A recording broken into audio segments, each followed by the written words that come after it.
Assalamualaikum warahmatullahi wabarakatuh. Halo teman-teman semua. Pada kesempatan kali ini saya akan menjelaskan sekaligus merefleksikan materi tentang evaluasi dalam bimbingan dan konseling komprehensif. Nah, evaluasi dalam bimbingan dan konseling komprehensif itu merupakan suatu proses yang sistematis dan berkelanjutan untuk menilai sejauh mana layanan konseling itu yang diberikan dapat berjalan dengan baik dan mencapai tujuan diharapkan. Nah, evaluasi ini tidak hanya berfokus pada hasil akhir, tetapi juga bagaimana proses layanan itu berlangsung. Nah, dalam pelaksanaannya, evaluasi bimbingan dan konseling komprehensif ini memiliki dua aspek. Nah, yaitu yang pertama evaluasi proses dan evaluasi hasilnya. Nah, evaluasi proses itu bertujuan untuk melihat apakah layanan yang diberikan sudah sesuai dengan perencanaan, seperti metode yang digunakan, keterlibatan siswanya, lalu serta keterlaksanaannya program. Nah, sedangkan evaluasi hasil itu bertujuan untuk mengetahui perubahan yang terjadi pada peserta didik setelah mendapatkan layanan, misalnya perubahan perilaku, peningkatan motivasi belajar, atau penurunan tingkat kecemasan. Nah, selain itu, evaluasi dalam bimbingan dan konseling itu juga dilakukan pada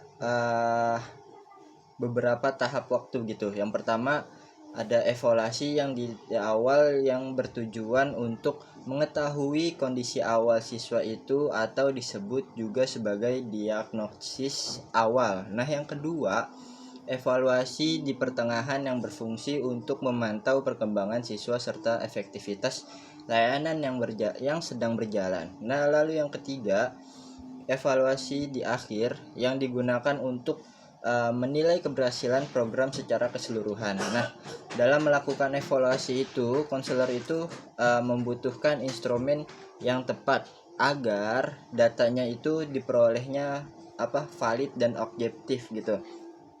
Instrumen yang biasanya digunakan antara lain yaitu angket, wawancara, observasi, dan dokumentasi.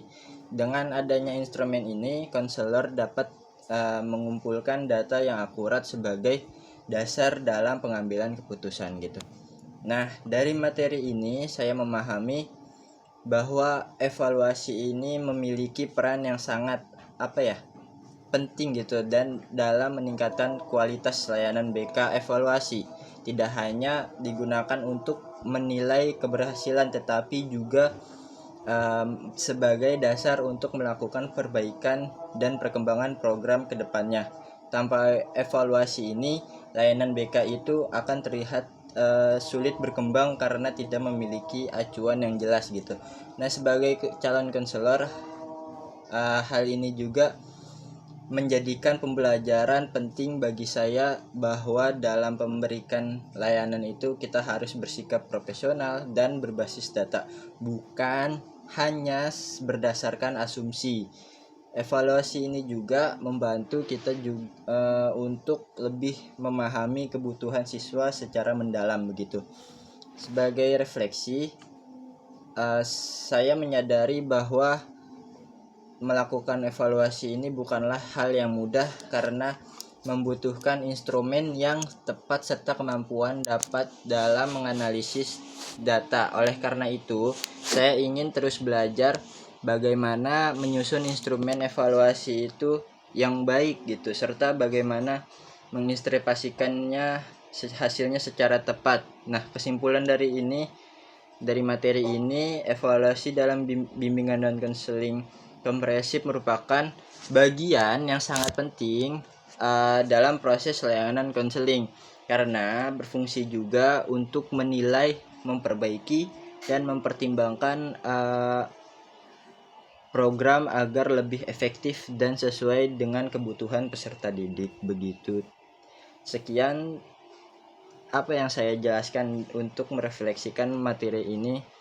Selebihnya mohon maaf. Wassalamualaikum warahmatullahi wabarakatuh.